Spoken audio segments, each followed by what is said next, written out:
guys. All right, so we are on chapter 10 through, we're going to read 3 chapters today, so 10, 11, and 12. So what happened with Bat is he made his friend upset on accident, and he decided to spend some time with their class bunny. So let's see what happens at the end of his day. Chapter 10, a very long day. Bat was right. It was a long day. The rain that had been threatening came, and after they ate lunch, the students pulled on rain gear to splash in puddles. But Bat did not like to get wet. He didn't like it at all. It made his clothes feel sticky and itchy and uncomfortable. Mr. Grayson knew that Bat didn't like to get wet. So even though the saw wet school philosophy said that students should go outside, rain or shine or snow, he asked Bat, "Would you like to spend recess helping me clean Baby Cake's enclosure?" "Yes," said Bat. Mr. Grayson got a trash bag and Bat scooped the old straw into it. Then they laid out a fresh batch of straw. It smelled like summertime and sunshine. Baby Cakes hopped over to the straw and sniffed it. "She looks happy," Mr. Grayson said.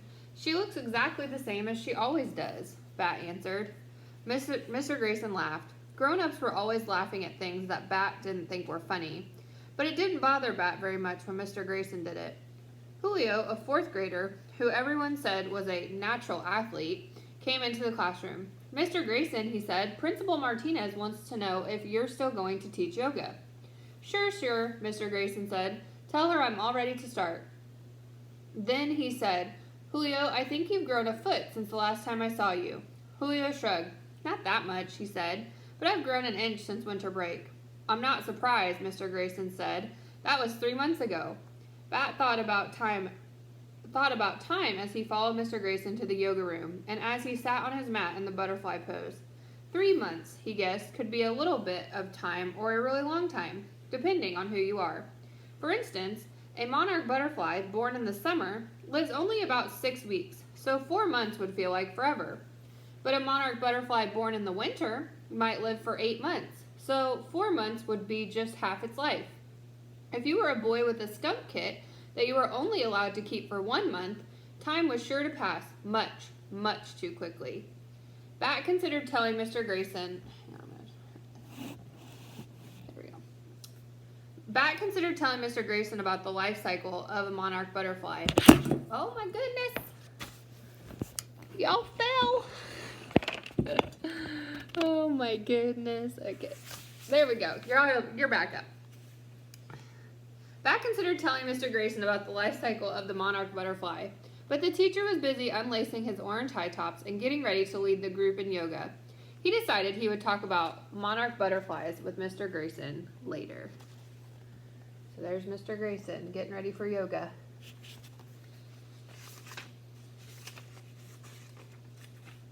But the right later never happened. After yoga, they went back to the 3rd grade room for reading circle. After reading circle, they worked on their volcano projects, which Bat had not been looking forward to. Groups of 4 kids had to work together to build a volcano. Mr. Grayson called it collaborative art. Bat did not like collaboration. He liked to do things himself. That way, if something didn't turn out the way he wanted it to, there was no one else to be mad at. And if he wanted to take it apart and start over, no one could tell him not to. So what does collaboration mean? If they have to work in a group of 4. So collaboration is when you work with other people to do a project. But Mr. Grayson wouldn't let Bat be a group of 1. The problem was that no one else in the group seemed to care as much as Bat did. 3 times before 2:45, when class was finally over for the day, Bat's group said, "Mr. Grayson, Bat won't let us help." "I don't need help," Bat told Jenny when she complained for the 2nd time. "It's a group project," she said. "You have to let us help."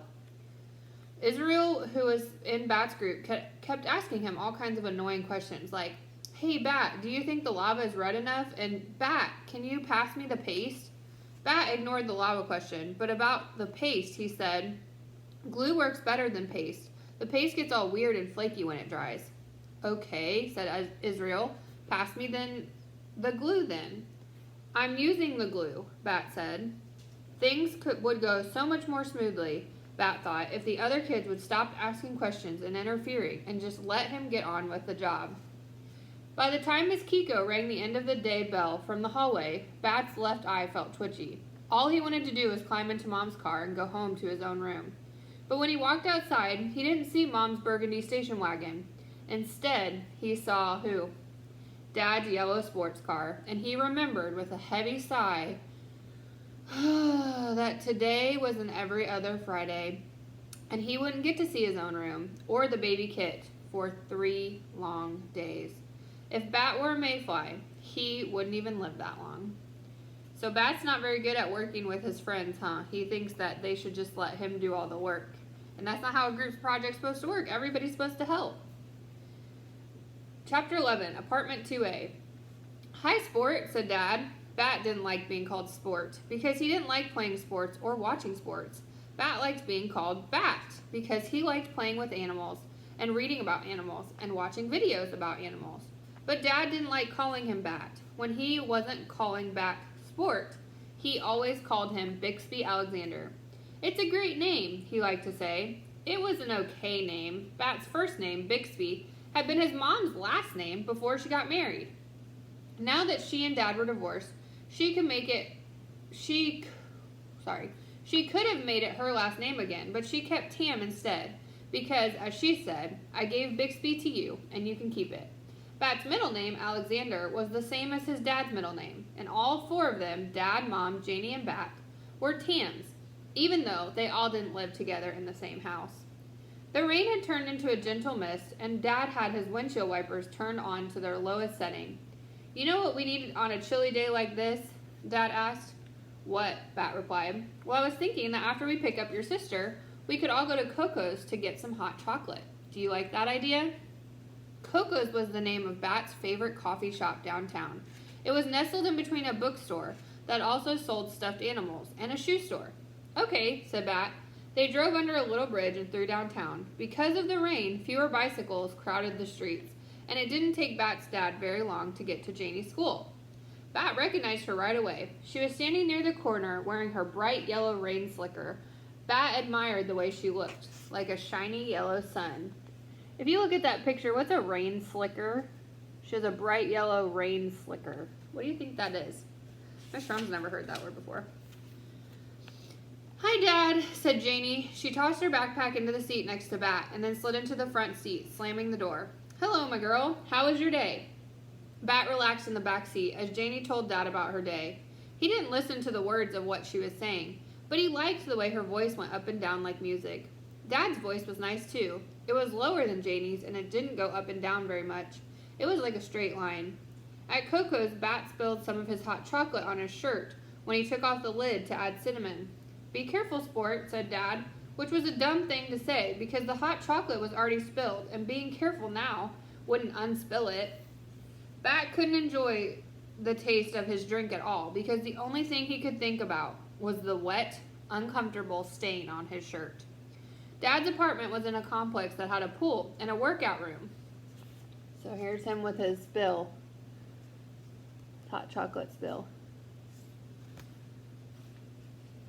Kids under 13 were not allowed to use the workout equipment, which Bat thought was unfair. He really wanted to try the treadmill. The apartment was on the 2nd floor. There was an elevator, but Bat preferred to take the stairs. He liked them because there were 2 sets of 11 stairs, and 11 was his favorite number. One day, he would be 11, which felt very exciting. At the top of the stairs, they turned right and walked around the corner. Then Dad unlocked the apartment of 2A, and they all went inside. Home, sweet home, said Dad. It didn't feel like home, and it didn't smell sweet. It smells like onions in here, Janie said, wrinkling her nose. That's because the slow cooker made dinner for us, Dad said. Chili. Bat did not like chili. Dad knew he didn't like chili. Bat didn't like mushy foods except for oatmeal with brown sugar.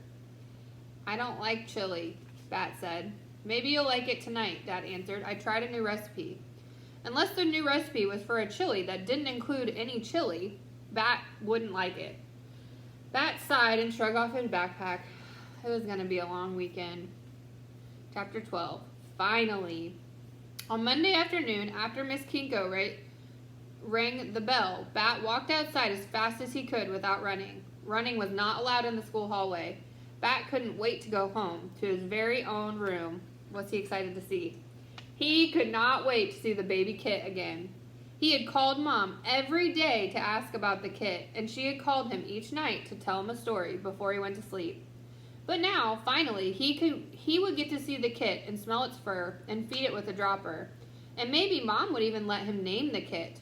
He had thought all weekend about a good name, and he thought he had finally found the perfect one.